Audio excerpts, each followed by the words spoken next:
Ježín. Ja už mám lepší mikrofón. A vôbec není drahý. Tých 120 €.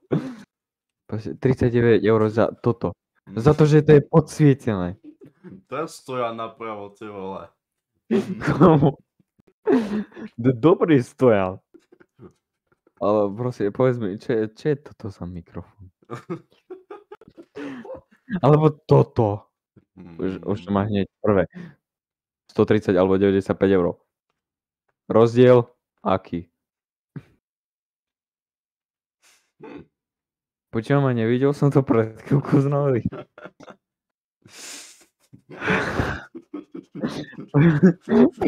Povedz mi, kto by toto mal?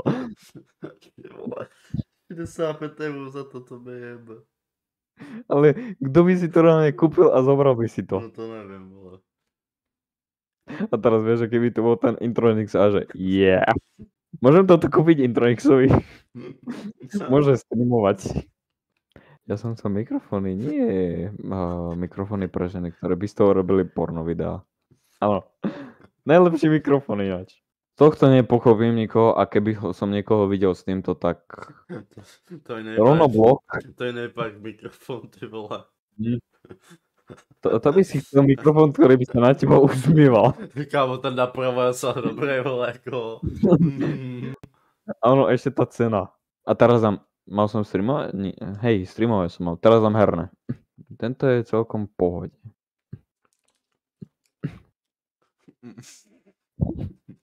Jak to začalo dobre a jak sa to dojebalo.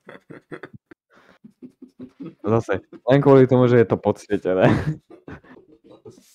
Len kvôli tomu, že je to biele. Zase, len kvôli tomu, že je to biele. Zase, toto nepochopím ako debila a toto už nemám slov. Toto na budúce kúpujem Intronixovi a toto tebe. Zase, je to čierne, ale je to posvietené. Zase, retardovaný smajlík. Prosím pekne, máže tvar smajlíka. Alebo môže si tam dať, že korunu grcajúceho smajlíka. Srdiečko, prečo nie? Alebo to môžeš mať vypnuté a budeš spokojný. Fakt namiesto toho smajlíka by som si tam dal Sovietský zväz a keby ma niekto uvidel, tak by mal aspoň každý predo mňou rešpekt. Začína to dobre, nie, že sa to dojebe. Komu, čo je toto? A 204 € ešte dokonca. Čo sú, že dynamické? Oh no.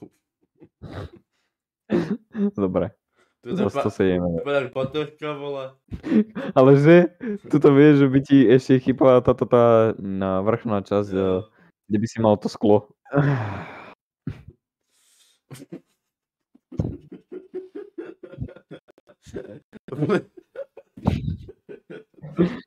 To nejlepší ako...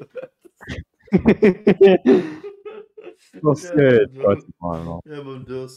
To nejlepší nakonec, proste. Samozrejme 0 € do 1 miliónu. Dámže mikrofóny. A dámže zase od 0 do 1 milión. Ja chcem 1 milión. Zajímavý tvar. A tento to už ani nehovorím.